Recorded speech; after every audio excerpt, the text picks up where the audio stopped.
I'm lazy. I'm lazy, and it's very boring, you know?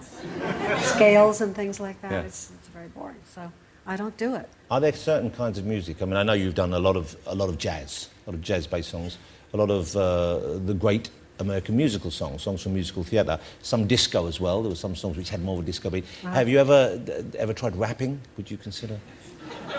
A Jewish rapper? I don't know. MC Yentl.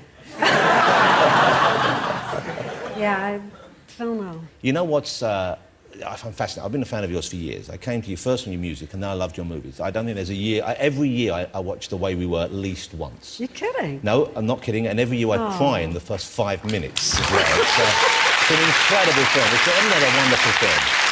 Oh. Thank you. Wow. Thank you. Your girl is lovely, Hubble. Oh, it's yeah. a good, Oh, my God. probably the worst reenactment of that line you've ever seen. I was lying through my teeth. Oh, yeah, well, we'll talk about how unattractive he is later. But there's a whole generation now. When I told some people I know you on the show, a lot of kids out there, a lot of young people know, they said, wow, you've got the mum from Meet the on. That's what they... Exactly. They don't know from The Way We Were. But isn't that great? They that you know have... Meet the Fockers, yeah. that's right. And it's a great... I might have mispronounced that slightly. No, you said it well. You said it well. I'm a little nervous. It looked like great fun, and you've always been known for your comic timing. I mean, that's kind of your first big hit on Broadway, I guess. You showed then. How was it working with that cast? I guess you knew some of those people before. Oh, yeah. Dustin, you must have known. I went to acting school with Dustin. I didn't know him then. I was the babysitter paying for my acting lessons, and he was the janitor cleaning up. That's how we paid for our, classes. And De Niro, I love, and Blythe Danner, I love, and Ben Stiller. Yeah. It was a great director, Jay Roach, who did all those Austin Powers movies, I guess it must be... Oh, my God, is that what you're laughing at? That's... Oh, that's funny. That's very funny. Was that from that, or was that from Taxi Driver? I'm not sure. No, that was an idea I had about, I think I should have a scene with De Niro, so they wrote that in the last minute. And was he was obviously happy to play along with that particular... Well, actually, what happened there, he kept saying, do it harder. And I'm not a real masseuse, so I tell you the truth, I sprained both thumbs. I had to have cortisone shots. No. Because I got twitches and I couldn't move them, and well, that's the method acting. Yeah, that's it right there. He looks like he enjoyed it. One thing I've always said, you're doing that, of course, the nails. What is it? The nails? The nails? You mean my nails? Your nails. Right. Your nails. Because in a lot of the films, not only do you see Barbara's wonderful nails, they even get a name check in several of them. They get reviewed? Well, no, you mention them as well. It's like, oh, mine, oi, the nails, and stuff like that in the films. What is it about? You're a little Jewish. But, it's a great thing. And you've made my life difficult at home, because my 12-year-old, who I have educated in the ways of Barbara, is now telling me every other week, I need nails like Barbra Streisand. No. I need the Streisand Honey? nails. You mean your honey? She's 12, honey, yes, she wants I met her. But they're beautiful. They're the real thing. They're not stuck on. No, but they're a pain in the neck, I'll tell you that. Well, they look beautiful. You look well finished. Thank as I you. say. Thank Let's you. have a look. This is a lovely moment. It's a very funny moment for him. Meet the Fockers. He's the man who snips the baby's little winky dink. See, that's Greg getting circumcised right here. We had the ceremony at my parents' house. There was a cold snap and the heat conked. Tell it. The heater conked out. Mom. So no matter how hard he tried, Mr. Moyle couldn't coax Greggy's tiny little turtle from its shell. You know what? Let's not talk about the tiny turtle, okay? No, this is dinner. Honey, half the people at this table have penises. Mom, control yourself. Roz. What? He's right. You're embarrassing. Okay, I'm sorry. Make a long story short, Jack, he wound up with a semicircle. What's a semicircle? I can't wait to hear this. What? It's a cross between an anteater and a... German army helmet. But honey, you wanted to talk about the wedding, right? Oh.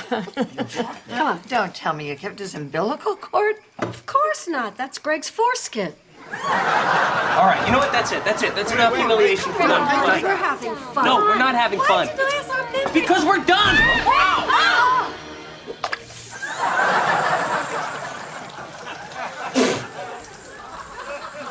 Anyone in the mood for Chinese?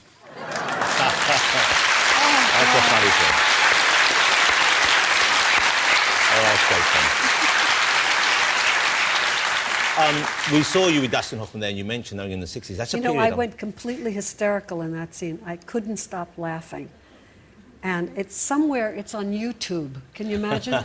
This extra bit of film where I can't stop laughing. Well, you know, you can find so many old clips of you on YouTube. I mean, you can find old interviews, old performances. Do you like looking back at yourself? No. I never look at them. But my husband does every once in a while, and he says, look at this. I say, how'd they get that? I thought all this was private property, but it's not. Not anymore. There's no such Not thing. anymore, yeah. Yeah, but amazing. it is, in a way, it's great because this is archive material that would otherwise perhaps have been lost or people couldn't see. So it's quite nice that we get to see it. I know it maybe is out of your control, but it's lovely for the fans. Yes, it is for the fans. Yeah. It's nice.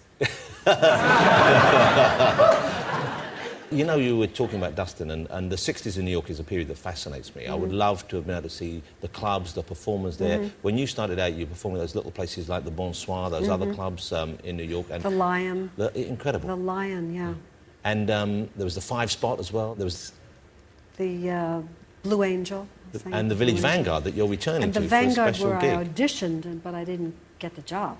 How does it feel for you going back, though, to that small club and playing? You were just saying you're a bit uncomfortable playing in front of a small audience where you can see the whites of their eyes. So Yeah.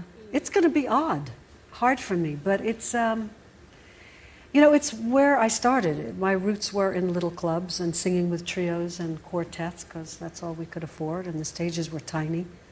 And I think I feel bad for certain performers today who don't have that experience of going out and singing in those little clubs, you know? Let's go back to the 60s a little bit, because that period fascinates me. I don't know how it felt to be a performer back then, but I get the feeling you must have been the optimism of what was going on politically, the changes then, and the kind of new wave of performers. People like Lenny Bruce were performing down there as well, and He was Bob at Dylan the Vanguard. as well, yeah. Yeah.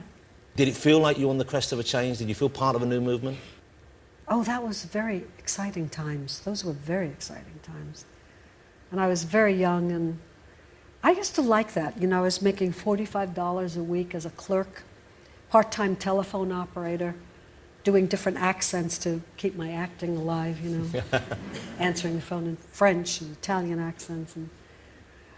And everything was, it was so wonderful to have just $45